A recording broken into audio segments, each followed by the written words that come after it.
आइए आज बात करते हैं हिंदी साहित्य के एक ऐसे मील के पत्थर की, एक ऐसी कहानी की जो आज भी उतनी ही सच्ची लगती है जितनी लिखने के समय थी। हम बात कर रहे हैं मुंशी प्रेमचंद के अमर उपन्यास गोदान की। और इस पूरी कहानी के इस महाकाव्य के दिल में बसता है एक बहुत ही मामूली सा किसान, होरी।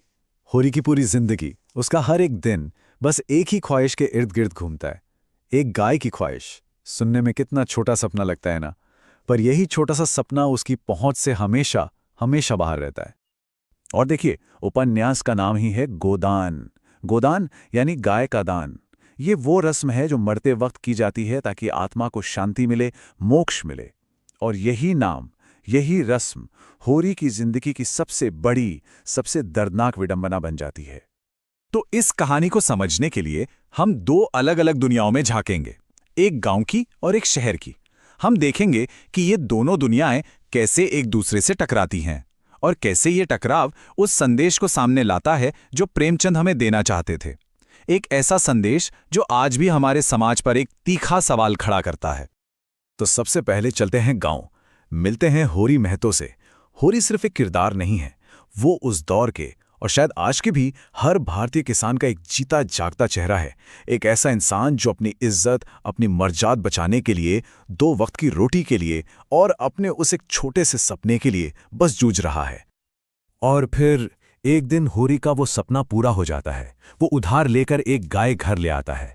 घर में जैसे उत्सव का माहौल है, लेकिन यही खुशी का पल, यही गाय उसे कर्ज और नाउमीदी के एक ऐसे दलदल में धकेल देती है जहां से निकलना उसके लिए नामुमकिन हो जाता है। सोचिए, घर की खुशी को किसकी नजर लगती है?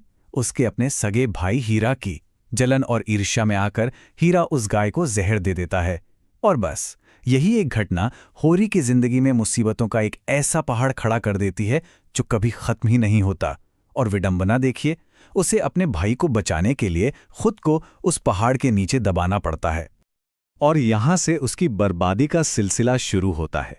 देखिए कैसे, पहले गाय के लिए कर्ज लिया, फिर भाई ने जहर दिया तो पुलिस और पंचायत का दबाव बना। भाई को बचाने के लिए पंचायत का भारी जुर्माना भरा। उस जुर्माने को भरने के लिए अपनी जमीन गंवानी पड़ी। और जब कुछ नहीं बचा तो अपनी बेटी की शादी भी मजबूरी में करनी पड़ी। हर एक कदम उसे और नीचे धकेलता गया।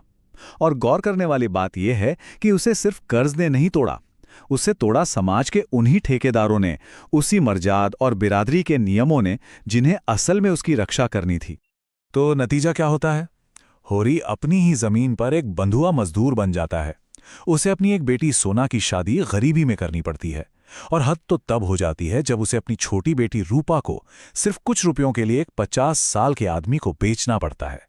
सोचिए, अपनी मर्यादा बचाने के लिए उसे सबसे बड़ा अपमान सहना पड़ता है। आखिर में वो गांव छोड़कर एक ईंट के भट्टे पर मजदूरी करने चला जाता है। अब कहानी का रुख करते हैं एक बिल्कुल ही अलग दुनिया की तरफ। ये गांव की मिट्टी और गरीबी से कोसों दूर है। ये दुनिया है शहर की, पढ़े लिखे अमीर लोगों की दुनिया। यहाँ के संघर्ष, यहाँ की परेशानियां बिल्कुल अलग हैं। और ये फर्क देखिए कितना जबरदस्त है। गांव में सवाल क्या है? सवाल है रोटी कैसे मिलेगी, कर्जा कैसे उतरेगा, इज्जत कैसे बचेगी। और शहर में सवाल है प्यार का असली मतलब क्या है, शादी एक समझौता है या समर्पण, नैतिकता क्या है। मतलब एक तरफ जिंदा रहने की जंग है और दूसरी तरफ ख्याली पुलाव और बड़ी बड़ी बहसें। इन शहरी किरदारों को देखिए।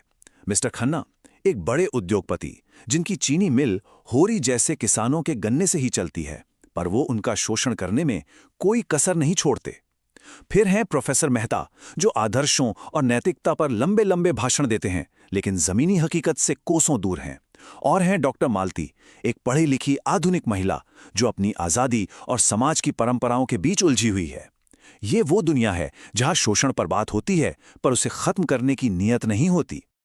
और अब प्रेमचंद इन दोनों बिल्कुल अलग दिखने वाली दुनियाओं को एक साथ लाते हैं, और यही उपन्यास का असली और सबसे बड़ा सच सामने आता है। यहां देखिए, शोषक यानी शोषण करने वाले का चेहरा बदल जाता है, पर तरीका वही रहता है। गांव में राय साहब हैं, जमींदार, जो सामंतवाद का प्रतीक हैं। वो होरी जैसे किसानों को लूटते हैं। और शहर में मिस्टर खन्ना है, उद्योगपति, जो पूंजीवाद का चेहरा है। वो अपनी मिल के मजदूरों को निचोड़ते हैं। मतलब चाहे सामंतवाद हो या पूंजीवाद, चक्की के दो पार्टों के बीच पिसता हमेशा गरीब ही है। तो असली विलन कौन है? राय साहब, मिस्टर खन्ना? नहीं, प्रेमचंद कहते हैं कि असली विलन तो वो पूरा सिस्टम है, वो व्यवस्था है, जिसमें धर्म, परंपरा और ये नया नया आया पूंजीवाद सब मिले हुए हैं। ये एक ऐसा जाल है जो आम इंसान से बलिदान तो मांगता है, पर बदले में उसे कुछ नहीं देता। ये होरी को हराने के लिए ही बनाया गया था। और इन सब से जूझते जूझते होरी अपनी कहानी के उस मोड़ पर पहुंचता है जो पढ़ने वाले के जहन में हमेशा के लिए बस जाता है। एक ऐसा अंध जिसे भूल पाना नामुमकिन है। शहर के ईंट भट्ठे की जानलेवा मेहनत होरी के शरीर को तोड़कर रख देती है। वो कर्ज चुकाने की आखिरी कोशिश में अपनी जिंदगी ही हार जाता है। जब उसका शरीर जवाब दे देता है तो वो वापस अपने गांव लौटता है, बस मरने के लिए। और जब होरी आखिरी सांसें ले रहा होता है तो उसकी पत्नी धनिया, जिसने पूरी जिंदगी उसके साथ खटकर बिताई, उसके हाथ में क्या होता है? पूरी जिंदगी की कमाई, सिर्फ 20 आने। और फिर आता है वो सीन जो हिंदी साहित्य का शायद सबसे दर्दनाक सीन है।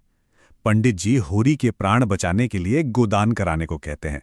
तब धनिया वो 20 आने पंडित के हाथ पर रखकर कहती है, महाराज, घर में न गाय है, न बछिया, न पैसा, यही पैसे हैं, यही इनका गोदान है।